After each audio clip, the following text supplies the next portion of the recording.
Welcome to Sense of Style. I'm Stuart. 8 high-quality fragrances for a distinguished aesthetic. Those of you that watch a channel will know that over the last 6 to 8 months, because I've spent a lot of money on fragrances, I've started to dress better to sort of match that, and a lot of very weird things have been happening to me. Ultimately, though, I think this is one of the best decisions I've ever made in my life, is just dressing up a little bit, a collared shirt, tie, and slacks. On Tuesday, I went to the gym that I've been going to for 7 years. Swiped my card, and a lady stopped me. She goes, "Sir, the executive change room is under construction. You won't be able to use it." I am not a wealthy man. I have never been in the executive change room in my life. I use the regular one, but I am getting treated differently. I'm getting treated better. But the weird thing is, and this is very strange, even people that have known me my whole life, my immediate family, they are treating me better as well. It is a very bizarre experience. I honestly believe, though, that wearing a high-quality, classy fragrance completes that look, completes that aesthetic, and pardon the expression, gives you a sense of style.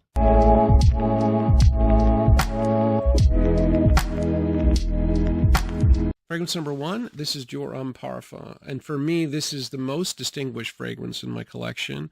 I've tried well over 50 niche fragrances, and quite frankly, I think this is the highest quality of them all. This is a fragrance that I would wear if I was meeting a president or a prime minister. I don't think there'd be any hesitation me reaching for it. The odd thing about it is it's primarily a leather fragrance. Now, admittedly, it's a high quality leather that you're going to get here, but it's more than just leather. There are 3 powdery notes: iris, rose, and sandalwood. So there's a powdery quality that counteracts the heaviness of the leather. There's also oud and orange, 2 completely opposing notes that really play off one another really well. You throw in some creamy ambrette, and my God, this thing is incredible.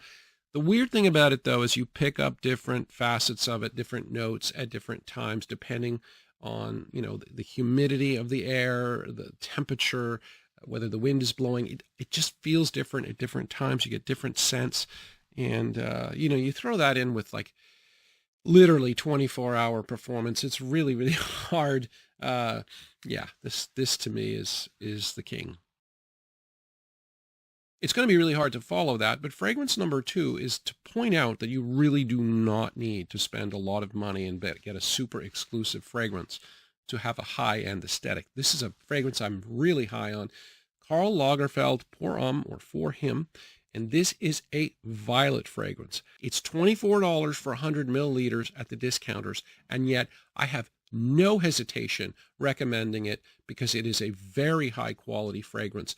The reason this one is not appreciated, and the reason that I didn't appreciate it at first, is it is a predominantly violet fragrance. Think very sharp and very clean. There's not a lot of that out there on the market, but this is more than just a violet fragrance, as I learned over time. The opening has mandarin and apple, so it is a very subtle, fruity element to this fragrance. The mid also has some lavender, and in the base, you get a powdery sandalwood, and this is quite powdery.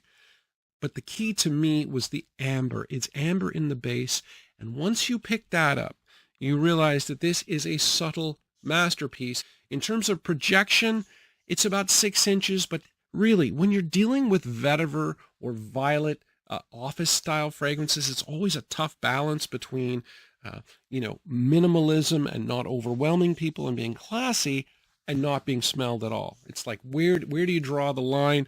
I think this one is sufficiently a decent projector that you do notice it. Longevity is not a problem. You're going to get 4 hours with it, no problem. But yeah, don't overlook this one. It's very good. Fragrance number 3, this is Ombre Nomade by Louis Vuitton. And this is the one fragrance, when I got it, I remember thinking, well, there's never going to be another fragrance that smells better than this. I believe that for about 6 months. I mean, you have a lot of fragrances, and over time you try a lot, and you realize, okay, well, maybe I was wrong, but it's still definitely in my top 5. It is a dark oud fragrance with a little hint of sweetness.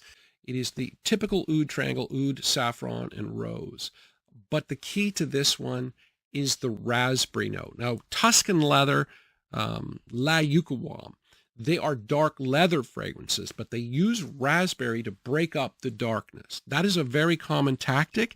They have done it here. But what I like what they did with Ombre Nomade is you combine that raspberry with a benzoin, which is a sweet resin, and amberwood, and that raspberry is sweeter. And I tested it directly with La Yucawam. It is a sweeter raspberry than the sort of drier raspberry you get with Tuscan leather.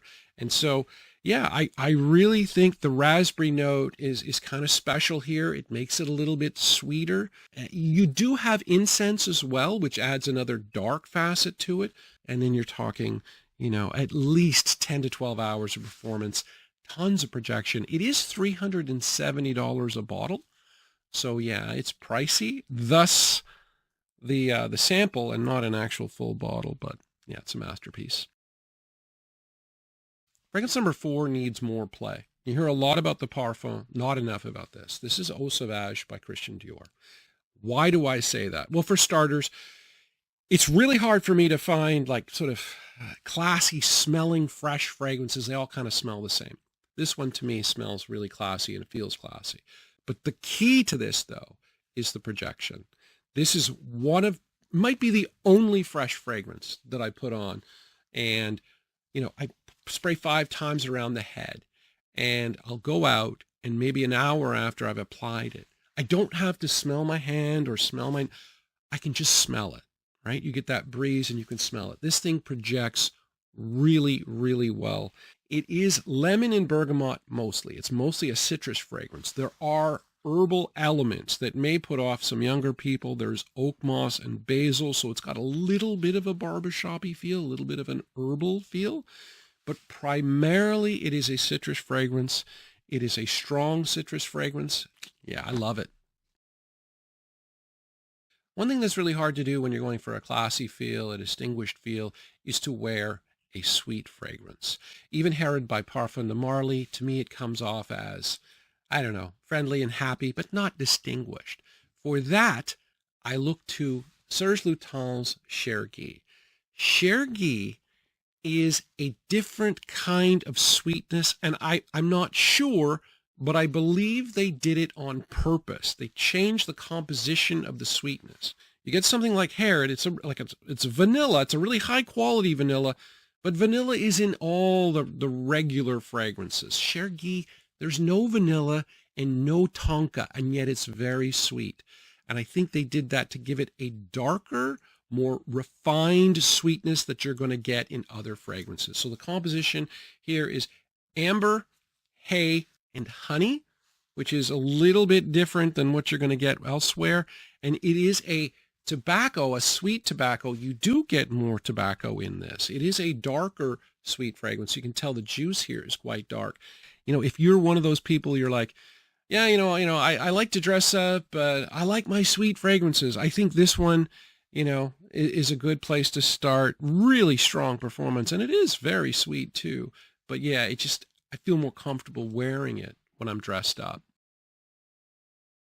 Fragrance number 6, this is Missoni Parfum pour Homme, and this is a clone of my second favorite classy fresh fragrance, which is Bleu de Chanel Eau de Toilette. And I say Eau de Toilette because this doesn't have amber and neither does the Eau de Toilette, whereas the Bleu de Chanel Eau de Parfum has amber. So I really think Missoni is a higher quality clone house than most of them out there, and I think they do a damn good job of cloning that, grapefruit, ginger, incense combination. It is slightly more synthetic. I can notice it. Now, I don't think anybody else, that's going to smell it on me will have any clue that I'm wearing this as compared to Bleu de Chanel, but I'll know it. But it's so subtle. It's a very subtle thing. It has really good performance, and it really does smell like Bleu de Chanel. So yeah, that's just another example. You really don't have to spend a fortune because Missoni Parfum Homme is not expensive. And yeah, you don't need to spend a lot of money.